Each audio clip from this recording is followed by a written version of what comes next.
Yes, okay. Now I have a little more information for my programming of The Perfect Place.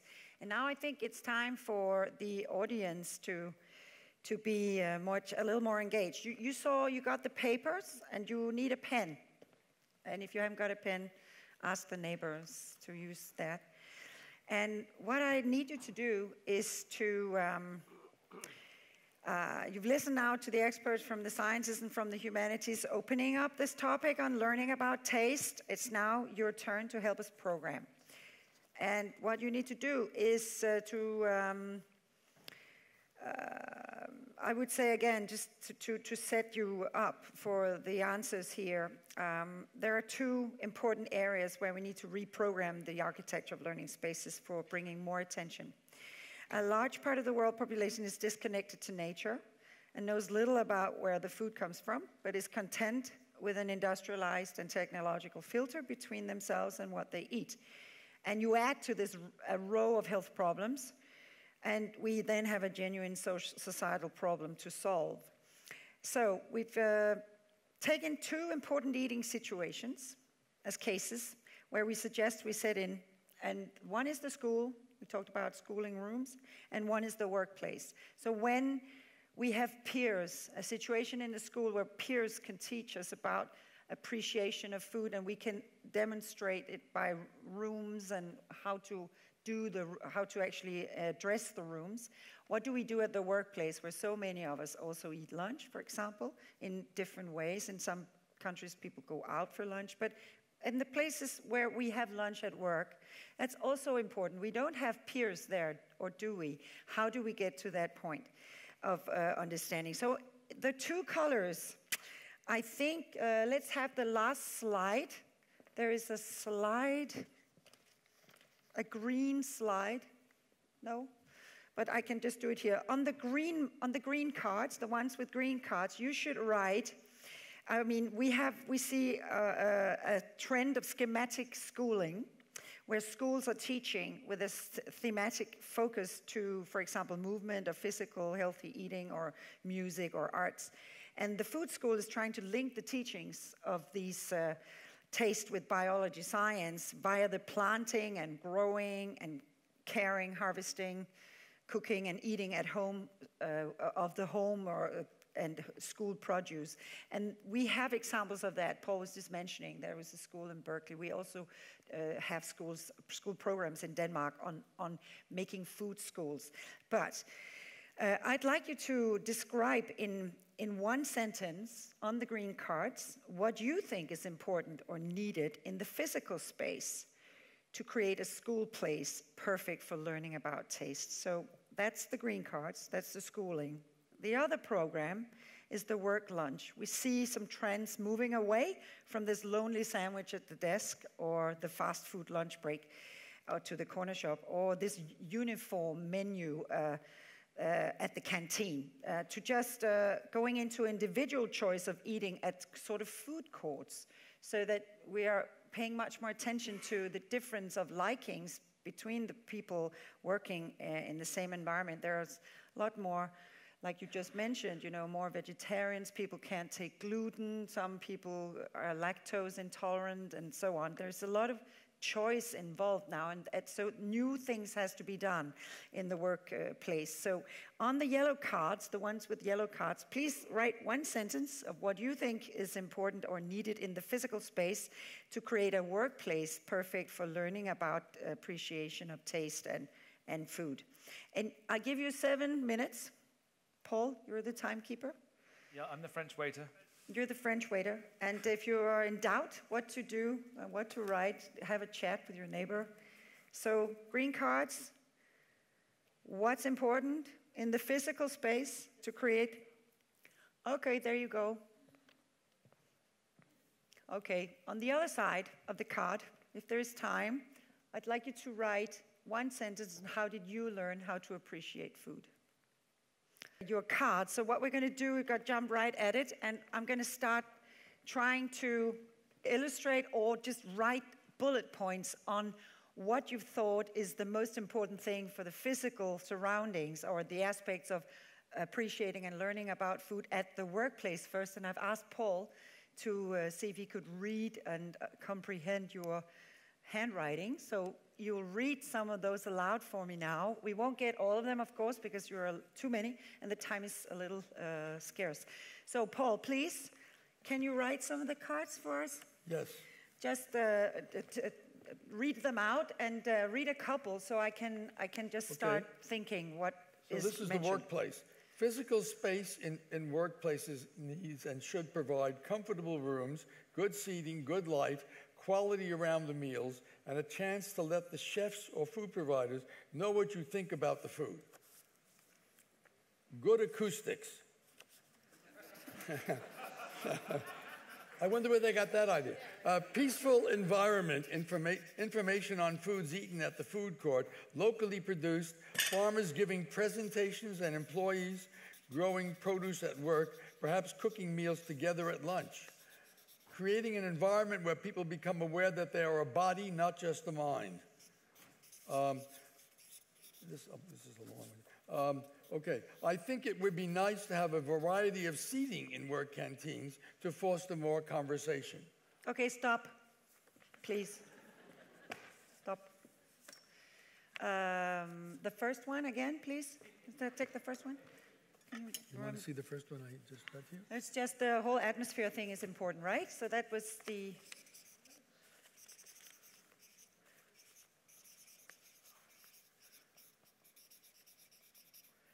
And did you mention time?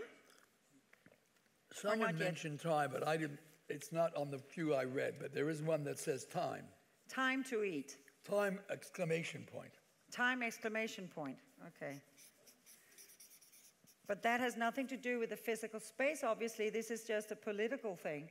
You know, we need more time to eat. So go back and negotiate in the yearly overenskomstforhandlinger and get your 30 minutes prolonged to 60 minutes, because then you'll be fine.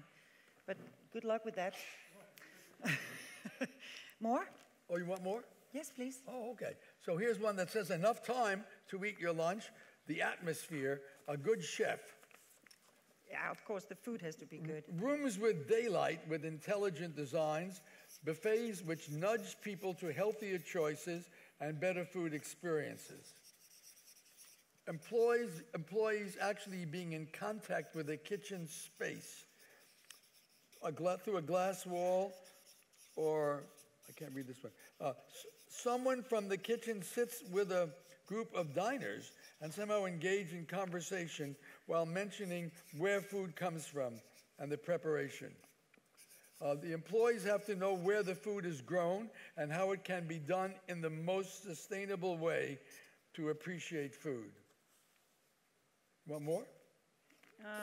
Yes. Individual lunch with possibilities to mix my own food and explanations and stories of where the food ingredients come from. Tables for intimate conversation. Silverware, ceramicware, ability to prepare food during lunch break.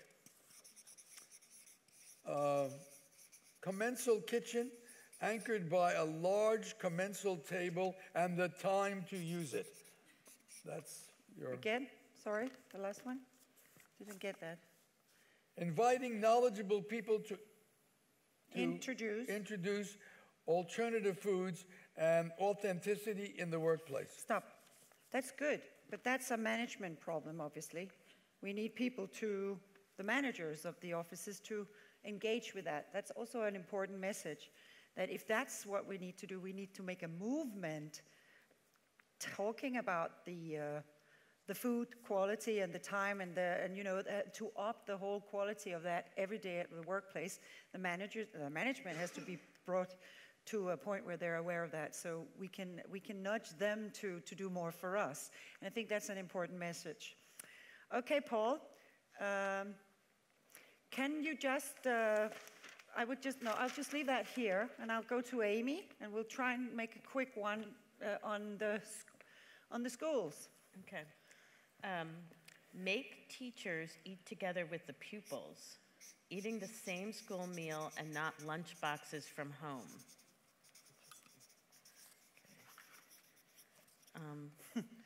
Here's another one, eating with teachers.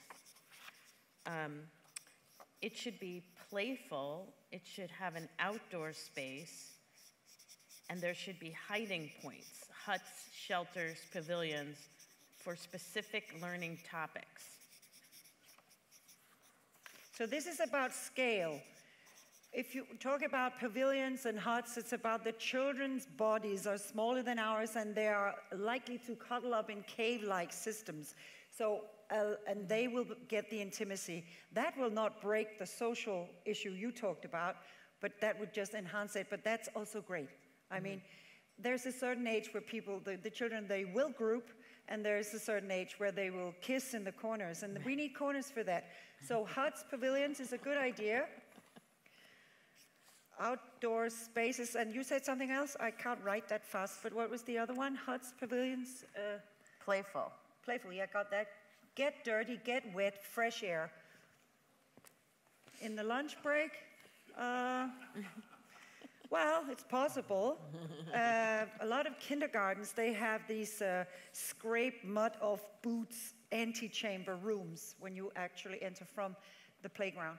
But it's, I mean, they're supposed to eat, but okay, fine, get dirty. Maybe you can eat dirty, and that could be a learning experience. Eat with your hands, it's very informal. It's very informing. That would be good. Okay, I put dirty down, don't get it wrong. Dirty. A Schools kitchen should be dirty. A kitchen space where the kids can participate in the preparation of food. That's also a very obvious idea.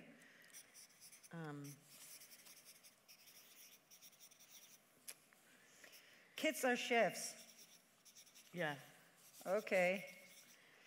Windows, good acoustics, time to eat, small tables, no lines. No lines? Yeah, you know, like the cafeteria line. Oh, lines. Yeah. So no buffets. Yeah. So home-brought food, or just it would get served to the table. get served at the table? Yeah. So in which world are we living in where I that don't know. happens? We're dreaming, right? We have to dream. That's a dream. That's a dream. In order to build. It is possible, but it's expensive. In the Philadelphia school I mentioned, So the teachers have no lunch break. They teach or they serve. in That's the what they Philadelphia do. school, No, you could have Again, you need the management involved. No, Lona, you could have the older children serve the younger children first, Oh, and then now you're talking. In the So the Philadelphia older school children get where, no lunch break. in the school that I mentioned that uses the French system, there's 8 people at a table, 1 child at each table, goes and gets the food and serves it to the other Yeah. 7 people. That's yeah, another way. you'd have assigned roles. Okay, that's an 8-table model. Yeah. Okay, I have no, okay, let's put it down. A room that smells good and not disgusting kitchen smells. Though I always thought kitchen smells were good, but maybe some are not. It depends Not on the sure food. about that, right? It's a very guess that's subjective right. thing, smelling good. Smelling good is a very subjective thing, A quiet room, isn't it? You should know in this room. a quiet room and a nice room where you'd have paintings and tablecloths. Yep. Or maybe crazy new art, you know. But could we put art?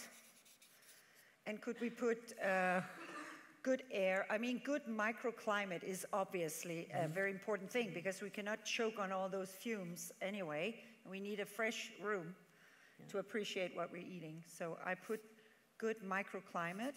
So that's the technical thing about the room. It also means daylight. It means good acoustics. It means everything, That one has microclimate. come So up. Yep, that is an obvious program number 1. yep. There's nobody on size. Nobody says anything on size. Well, Small rooms, big rooms. People are saying small Light tables. and open space. And light. And when they say open space, does that mean to the outdoor? I don't know. No, you don't know. Who wrote that? Light and open space? 200 of you wrote that. Nobody knows. Anyways. All right. Now, this person says a space-place concept that is possible to implement in all schools. That is the minimum. So what is the minimum required to create a space for cooking, tasting, eating together? A model concept that would be available for all and with low cost to implement. That's a very pragmatic and very true statement, which would be great. of course, you could look at the variety of the space, and that is also influenced by the context. Because if we're in the city, the school eating room would be, exposed to different options than the school eating room in the countryside school. So that is a little ad hoc ish. But of course, the aim is to get. A lot of people said they think we should have gardens. Okay. So there should be some means by which people are eating in a space where there's some relationship to the food being grown. So the whole growing, harvesting relation? Yeah. So the educational part of enjoying the food at the end? Yeah. Okay. Growing, harvesting. So that also gives us some kind of, could I write access to nature, or kind of understanding or nearness of nature? Yeah. Oh my God. It's difficult when you're 100 miles tall.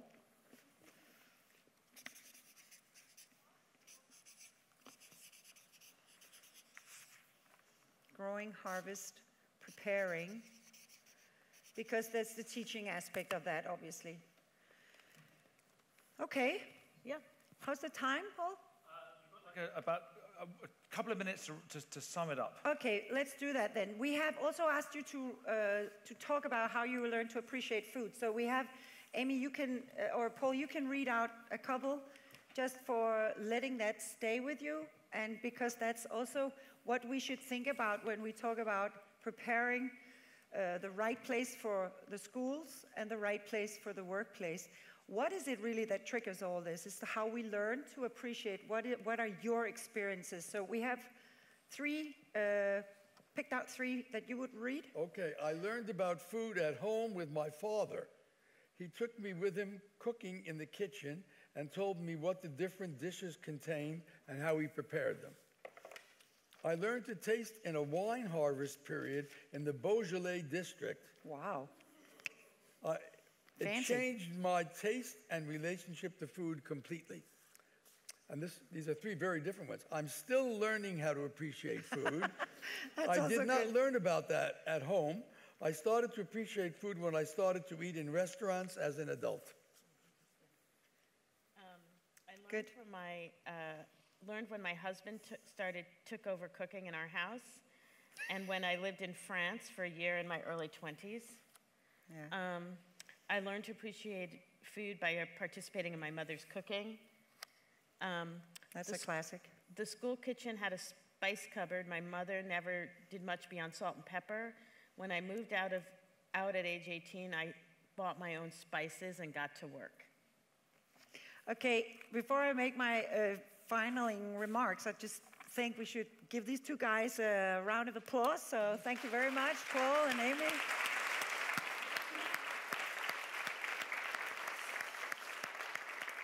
And sincerely, it's been a fun day. It's been a fun couple of hours. Thanks a lot for the conversation on this, and to try and get a little closer to this. If I should be asked from my intuition without having your notes here, and I think we have quite a lot of very obvious truths here for programming those rooms. And if we have any politicians in the room, we should perhaps ask them that when they are, planning for the governmental offices or whatever public buildings where we have offices and public schools, we should perhaps try to think a little bit about these issues as well. So my best comment, or my best option, common sense answer to what to do here would probably, I would go for concentration, social nearness and togetherness, safety, quietness, quality in all, a teaching element, time, good microclimate, good lighting, and contact to nature inside out. Those were my comments on both rooms. Of course, the teacher part is, but the teacher could also perhaps be implemented in the workroom. So, maybe the architecture should follow the values of the future food taste and should be inspired and informed and programmed by it. So from what I've learned from you is certainly inspiring to my world from the few days we have here.